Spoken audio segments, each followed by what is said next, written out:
John has received anonymous threats and has turned for advice to his friend and one-time boss, former head of the CIA, William Colby. Old Bill Colby told me better than anything. The one thing the bad people can't afford is publicity, and knocking you off right now or doing something obvious to one of your kids would bring them more trouble than it's worth. I said, you have to consider the possibility of some danger to not only your reputation, but to your person. I mean, people do react rather violently to some kinds of charges, or particularly if they're true, there's more apt to be a negative reaction than if they're false. If they're false charges, then they can be reacted to in a normal way, by a libel suit or whatever. But if there's truth in it, there can be a danger in that situation. We've seen that happen in other cases.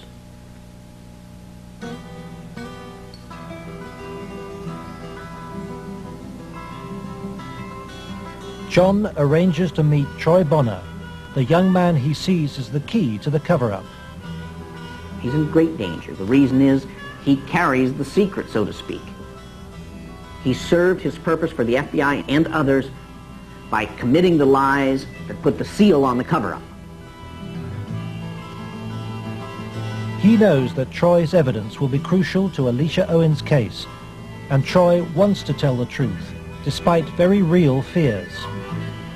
My fears are that, I'm not going to be believed again.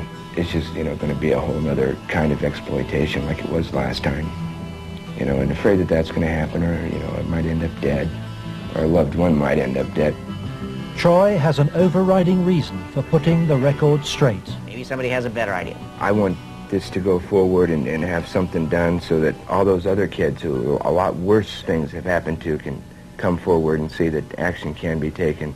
You have to, if you want to protect yourself and your life and your family's life, both now and particularly in the future, is to use the institutions of government that have been set up to protect you and make them work. That means you go into federal court, you go after the people that have done this cover-up, and you expose it so there's no longer any percentage on their part in eliminating you because the secret's out. Yeah, that's why we're here today, to let it out. John's advice to Troy to tell the truth in court puts him at risk of prosecution by the county attorney's office. Potentially, they could decide to charge him with perjury, because now he is telling that they forced me to lie. I did lie at Alicia's trial. I did lie before the grand jury. I did it because the authorities were forcing me to do it, and I was scared for my family. Potentially, they could charge him with perjury this time. Troy's appearance in court will keep Alicia Owen out of prison. She's on bail while DeCamp appeals against her perjury conviction. As her hearing approaches, vital new evidence emerges. Alicia claims that some of Troy's videotaped testimony was withheld from the grand jury which indicted her. The tapes that were shown to the grand jury had been edited. Everything that matched Troy's statement Was shown. that matched mine, Because I know it's was raised. edited out. And I think maybe one of the things we want to do is show the judge specifically where these, little 5-minute segments of, look, this tape says this, and then show him it isn't in this tape, and this is the tape the grand jury saw. I'm going to attempt to get these tapes, and we'll see what happens next. But to obtain the tapes, DeCamp must approach some of the very officials he has accused in court of being involved in the cover-up, the county attorney's office which ran the grand jury. In the good old Alicia Owen case, 127-194, I'm trying to get the evidence, the tapes and the transcripts of Troy and Danny. Troy Boner. Get that up here once. Yeah. It's up at the county attorneys. They have all the bills up there. Oh. Robert. Let me guess, Robert Siegler has them. Robert Siegler is the prosecuting attorney trying to send Alicia Owen back to prison. After lengthy negotiations, DeCamp emerges with the tapes the grand jury never saw. I went with $4,000, about $4,000 of cocaine. Okay, and what airline? In more than 2 hours of taped testimony, Troy details trips across America on behalf of Larry King and Alan Baer. Trips for drug deals and sex. It corroborates Alicia's evidence. Like an hour, and then a big plane from Dallas to Los Angeles. Did anybody go with you? Alicia Owen. For John DeCamp, this is the proof of the King sex ring for which he has been waiting. Here it is, so to speak, the smoking gun that they could go out and verify, the corroboration. In other words, the linkage to King that was denied. Cover-up. Organized, planned, deliberate cover-up. The courthouse, Wahoo, Nebraska. The hearing begins.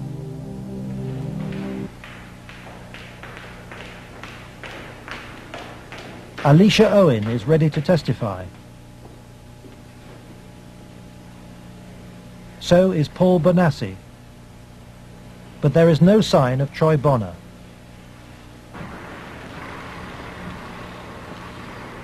DeCamp discovers that Robert Siegler has sent the young man a subpoena. Fearing arrest for perjury, Troy has gone into hiding. DeCamp is without his most vital witness. Let's try and subpoena him with those guys. Is Troy okay? In court, Alicia's case is adjourned. The county attorney's office begins to search for Troy Bonner, but County Attorney Siegler won't say why. Can I ask you whether you're about to charge Troy Bonner with perjury? Oh, no. Every victim witness who stepped forward in any way, or even was a potential witness that somebody heard about, has either been killed, put in jail under some theory or other, terrified or run out of the state, discredited. Every perpetrator, even the convicted ones, have been treated as conquering heroes. Peter Citron lives in the same house where he abused many of his young victims. Alan Baer lives in the most exclusive part of Omaha. He recently bought a downtown shopping mall. Many of the other abusers named by the children have risen within Nebraska's state government and legal system and within the Republican Party. Obviously, the FBI was protecting something a lot more significant than a bunch of old pedophiles having improper relations with little boys. They were protecting something a lot more significant than a bunch of drug peddlers. They were protecting, in my opinion, they were protecting some very prominent politicians, some very powerful and wealthy individuals associated with those politicians and the political system, up to and including the highest political people in this entire country.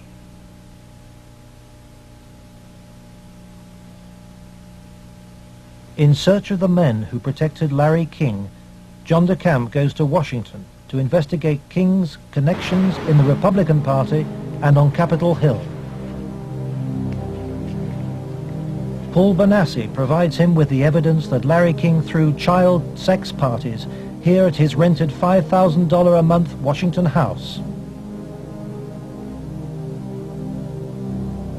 I was about 14, about 1981.